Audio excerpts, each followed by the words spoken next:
Hey, greetings, everybody. Thank you all for joining us once again on our Tuesday night Bible study. I won't be before you all too long. I actually have another training that I have to do immediately after tonight's lesson. And so, what that really means is that I won't be able to do a thorough recap of last week's message. But I would encourage you and I would ask that if you want to kind of keep in track with what we've been discussing, last week the message was entitled When the Glory Comes. And if you would just check our archive, I believe that you will see and you'll hear the consistency of last week's message with respect to what we're going to be talking about tonight. One of the things that I'm a firm believer of, and I don't want to say this as a rule of thumb for everybody, but it's been my experience with the Lord that when you start to hear something in a repetitive fashion, when you start to hear the consistency of a thing, oftentimes for me, it's been an indicator of where God is getting ready to lead me. Often it's almost like an announcement of the next season. And so, when I, acknowledge that I'm hearing something, especially when it's similar, when I'm starting to hear it over and over again, it either A means that I'm not listening, or two, once again, it's an acknowledgement of the next season that God is getting ready to bring me into. And so, if it be the latter, uh, as far as an acknowledgement of where God is bringing us to, I want to say that this should be quite exciting, uh, especially if you think about the fact that over the last couple of weeks, we've been talking about walking in the power of God and being a witness unto Him. And so we've been teaching that ultimately the two almost go hand in hand.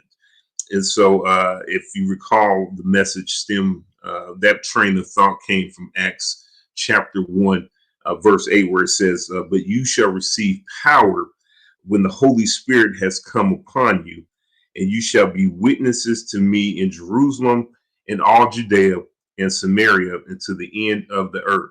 And to put that in layman's terms, when he's identifying the groups in the region, look at it from this standpoint. You'll be a witness unto me within your family, within your community, within your region, and into all the other parts of the earth. And so I want to start this off tonight along the train of thought as far as what we've been doing. And I hope that you recognize that this is not just a invitation to be a good Christian, but my emphasis, my drive, and where I believe that God is anointed me to do is to really develop disciples. And so this is a call to maturity. And one thing about being a disciple of Jesus Christ, that does not afford us the opportunity to live a life without responsibilities and expectations. And even if you think about it, many of us as adults, there's a certain responsibility that we know that comes with the role of being an adult that we have to do in order to function in this world. As parents, if you think about it, there's responsibilities that come with the maintenance of our children. And so, for the most part, if we aren't strong in a particular area, the expectation as an adult is for you to learn the area to help you become stronger in that area. Even as a parent, there's information, there's material out there to help us develop our strengths in the area of parenting. And so, you can make that identification with literally everything, whether it be as an adult, a parent, an employee, an employer.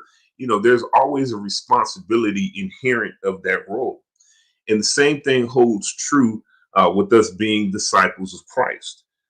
By nature, if you think about the foundation of our faith, in the person of Jesus Christ, we know his assignment.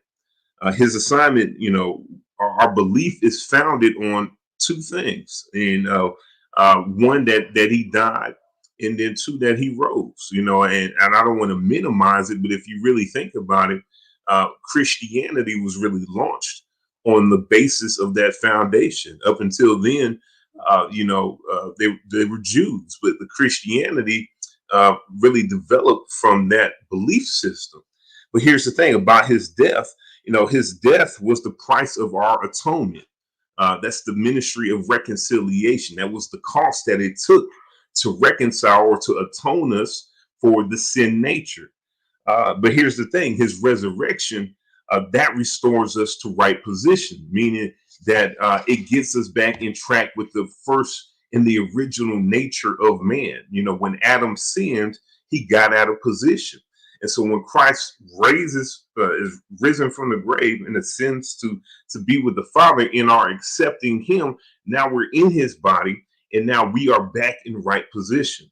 And so, now the question that we're going to ask ourselves is that now that we're in right position, now what? What's the now what? What is our part to play? And I want to say this is that if you're a person maybe who deals and struggles with uh, low self-esteem or low self-worth, I need you to hear this. If the earth didn't need you, God would not have sent you. And so your being here, once again, is indicative that the earth needs what you have.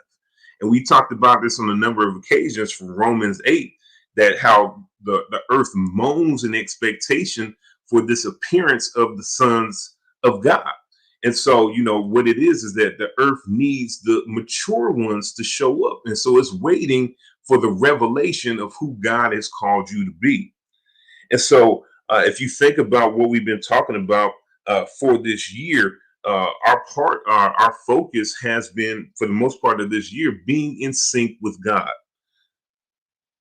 Uh, and as it relates to being in sync with God, what we're learning, and if you haven't known this before, and as you may be discovering, as God speaks, what happens is we become more familiar, and we come to a better understanding of His voice and His character. And then as we do that, what happens is it begins to change our perspective concerning who we are and our response to when things happen. And that's why I want to kind of put some emphasis on. It changes our perspective as to who we are and then what we should do when things happen. In the 9th chapter of John, I'm not going to read it, but in the 9th chapter of John, Jesus and his disciples, they encounter a man who was born blind. And they said, hey, master, what happened? Who sins? Was it this man? Which is kind of, funny to ask, because once again, he was born blind. So how could he have sinned? But he said, who sinned? Was it him or was it his parents? And, because obviously somebody did something wrong for this to be this man's condition. And if you think about it, if we're honest, a lot of us, we ask that same question when we find ourselves in a precarious situation. We say, hey, God, why is this stuff happening to me? And if you don't ask that, I would dare to say that you're probably tempted to ask God, why me?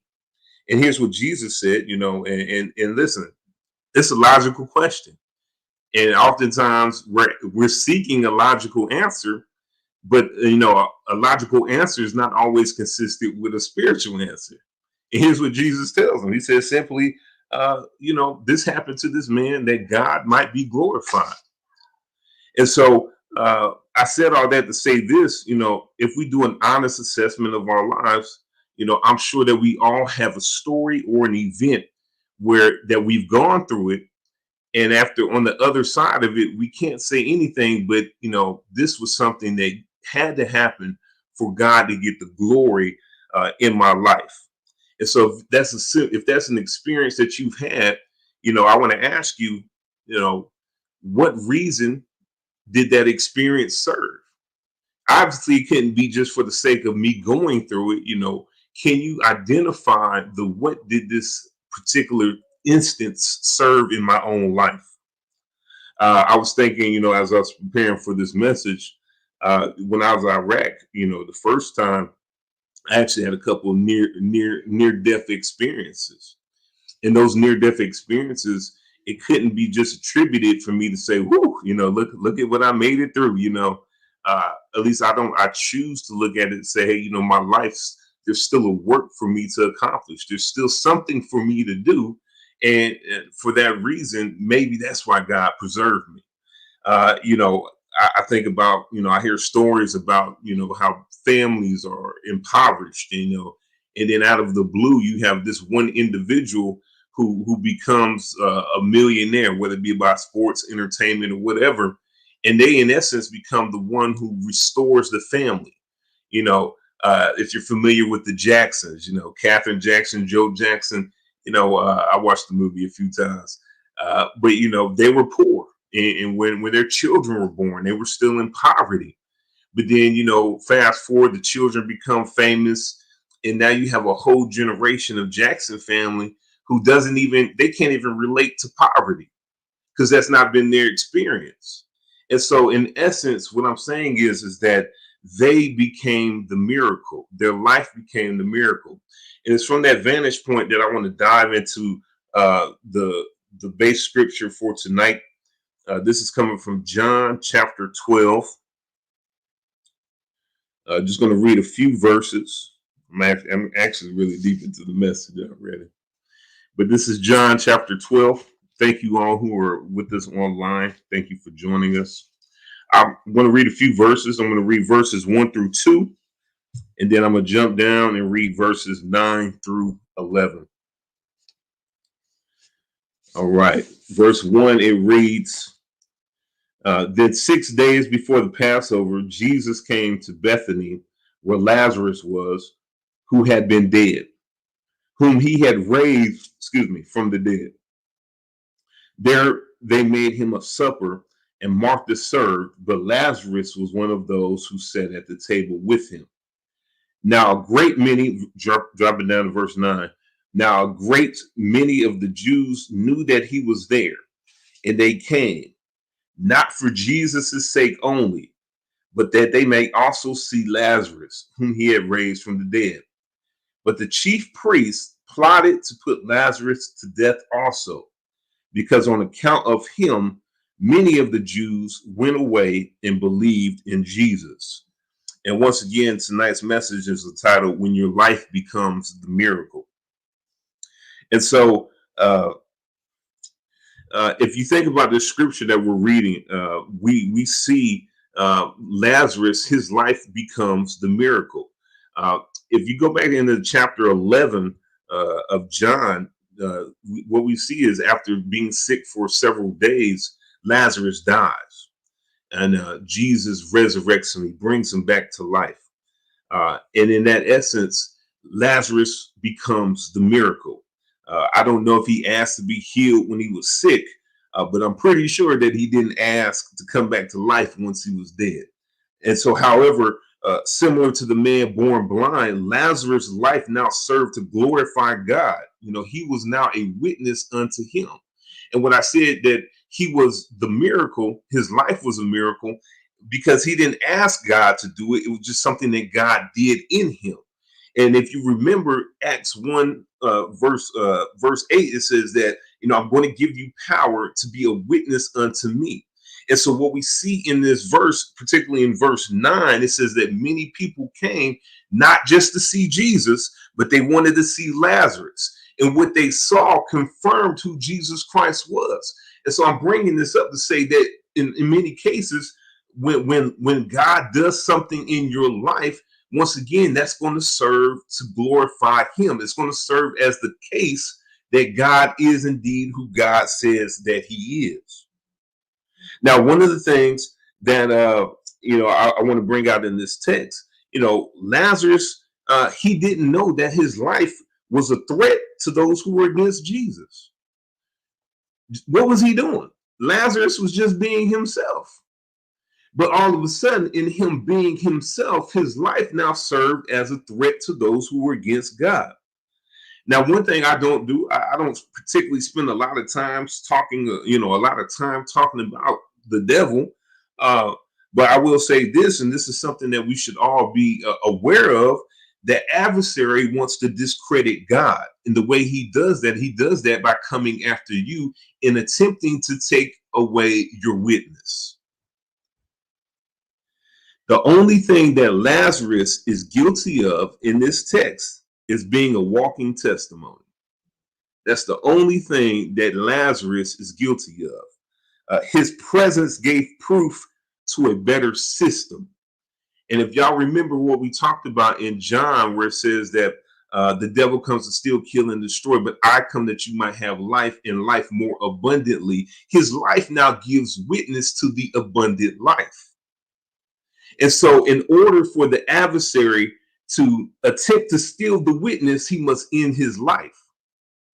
And so now that's why you have people plotting to destroy and to take his life. A life yielded to Jesus Christ gives proof that there is a better way than what the world has to offer. And once again, that is from John 10:10. You know, we have discovered once again, oh, taste and see that the Lord is good. Once I've tasted and seen that the Lord is good, you can't convince me to go back to the way of how I used to do things, because I know that way, and that way didn't get me, what it is that the Lord has promised unto me. Because ultimately, what it boils down to is in my relationship with Jesus Christ, now I'm starting to understand that, you know what, there is a better covenant built on better promises. And it's all realized through this relationship with the person of Jesus Christ. And if you want to go and rehearse that or research that, you can find that in Hebrews chapter 8, that's verse 6, concerning the better covenant and the better promises. Last week during our Q&A, and for those who are joining us online, we do that literally right after the message concludes. But during our Q&A, Dr. Tim made a great point, and that was definitely worth resharing. And it was, he said, when you try to do the right thing, God will bless you on credit. And I know the hang up, and I too myself have to be careful, about being dogmatic about maturing, but and not acknowledging that we are indeed making progress. But as we're trying to do right, to live right before the Lord, he blesses us on credit. Lazarus, as it relates to what we're talking about tonight, Lazarus, once again, wasn't doing anything other than exercising consistency in his relationship with God. And so it's not so much that I'm endeavoring to do all of these great things. I'm just being consistent in my relationship with the Lord. And as the change takes place, because it's not necessarily you going out of your way to do something that attracts naysayers and haters or whatever. It's just you being consistent in your walk with the Lord that's going to start to draw the attention of the adversary to try to get him to remove you from your witness. The issue is a lot of times, a lot of us, we shrink back because we're scared of people's perception. What I'm saying is that as you're in relationship with the Lord and he's blessing you anyway, there's still going to be somebody to hate. So why pull back? Just be who God is calling you to be, and enjoy the development that God is leading you on. So once again, Lazarus was operating in the sufficiency of God's grace. And we talked about this before, especially when Paul says, remove this storm from me, and in this instance, we'll talk about the pressure. Remove these haters from me, Lord, these people who are out to get me. And then, in essence, what God says, whoa, my grace is sufficient. If you tap into what's available right now, you'll be able to endure whatever the situation throws at you. And the issue is that we become so overwhelmed by what's going on around us that we overlook the grace that's available. But what I want to tell you is that you are the miracle. And so no matter what, people are going to be amazed by what it is that you're walking in. And I'll say this again, and I'm getting ready to close. One of the most effective strategies of the adversary that he tries to throw at us is the fear of thinking that we're bragging. At least, I struggle with that. And before, sometimes I want to pull back, and I don't want to say much because I'm starting to think about a person's situation, and maybe they might think that I'm bragging and stuff like that. And so what happens is that I taper back the testimony that I have about God because I'm concerned about what this person is going to think.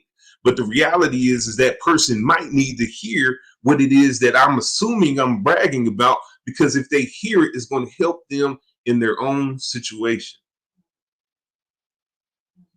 That bragging may be the testimony that wins them over. And so here it goes. If we talked about last week, we talked about when the glory comes, and that was from Isaiah chapter 60. And it says, "Arise and shine, for your light has come. The glory of the Lord has risen upon you." And we said that the glory, that command, arise, it means get settled, establish yourself in the fact, in the revelation that God has risen upon you, and you're walking in something that, guess what, other people don't have. Because it says that gross darkness was going to come, and that gross darkness was on the people. And we said that gross darkness was ignorance. So here it is that you're walking in a revelation that the world doesn't have, but the world needs. And so they're looking to you. And so who are you and who am I to pull back what it is that God has done in your life? And once again, that's what we see with Lazarus. Hey, I'm just being myself. I didn't ask for this. I don't know why God deemed it necessary for me, other than the fact that apparently he is already determined that in doing this for me, he will be glorified. So I want to say this: the next time that you find yourself in a situation and you know that your aim and your heart is for pleasing God, that your aim and your heart is for pursuit of learning who this person Jesus Christ is, the next time that you find yourself in a situation, ask yourself, is this a situation that has been established for God to get the glory in my life? It's not always that, somebody's trying to trip you up. It's not always that, woe is me. Once again, this might be a setup for God to be glorified in your life, for you to get out of a place where you're always asking for the miracle, but now you're realizing that I am the miracle. And for me to suppress who I am is to deny who God is. And so I'll leave it at that. If you're joining us on Facebook and you want to be a part of our online community as far as the Zoom call where we do our question and answer, I would ask that you would go to this particular email address right here. Send the email to Kingdom Learning Center, the number 1 at gmail.com. Just say, hey, we want to be a part of the Zoom call, and we will get that information to you. Listen, we have some awesome engagement on that Zoom call. And so with that being said, I want to say thank you all for joining us on tonight. And listen, remember that you are the miracle. When your life becomes the miracle, what it does is it testifies. It serves as a witness unto God. And so consider yourself to be in an awesome position when these things start to happen. Even as the word says, count it all joy when you find yourself in diverse temptations. Because once again, it might not be about you, but ultimately about what God is trying to get accomplished through your life. Thank you all for joining us once again. We'll see you all next week. God bless.